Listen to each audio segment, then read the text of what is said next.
Assalamu alaikum wa rahmatullah ta'ala wa barakatuh. Chers frères et sœurs musulmans, aujourd'hui, nous allons parler d'un sujet du jugement. Ne jugeons pas les autres, mais jugeons-nous. Je m'appuie sur un écrit pour pouvoir étoffer ce rappel. Dans les années 60, Hassan el-Hudaybi prononça la parole désormais célèbre « prédicateur et pas juge ». À ce sujet, il rédigea un livre paru en 1977. Cette phrase est lourde de sens, car elle nous invite à nous pencher sur le sens réel de nos prédications et nous met en garde contre les dangers du sentiment de supériorité. Ce même sentiment a conduit Iblis à sa perte, alors qu'Adam, sallallahu alayhi wa sallam, ayant commis un péché véniel, se verra pardonner sa faute. Iblis, quant à lui, a refusé de se prosterner, prétextant être supérieur à Adam, sallallahu alayhi wa sallam.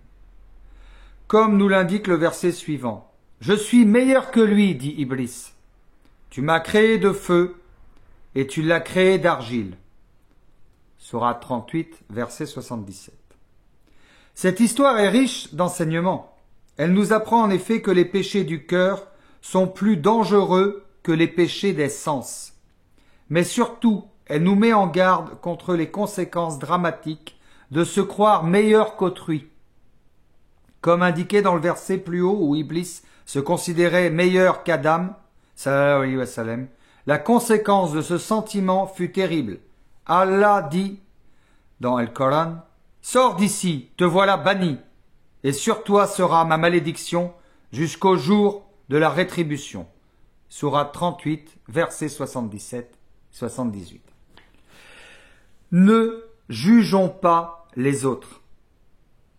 Ne nous sentons pas supérieurs aux autres. Nous sommes tous égaux, tels les doigts d'un peigne, disait le prophète sallallahu alayhi wa sallam, et la seule chose qui nous sépare, la seule chose qui nous élève, c'est la piété. Si vous voulez vous sentir un petit peu au-dessus, soyez-le par la prière, soyez-le par la piété. Mais ne jugez pas les autres et ne vous sentez pas au-dessus des autres. Nous sommes tous égaux sur la terre. Nous sommes tous égaux dans cette dunya. Assalamu alaikum à tous.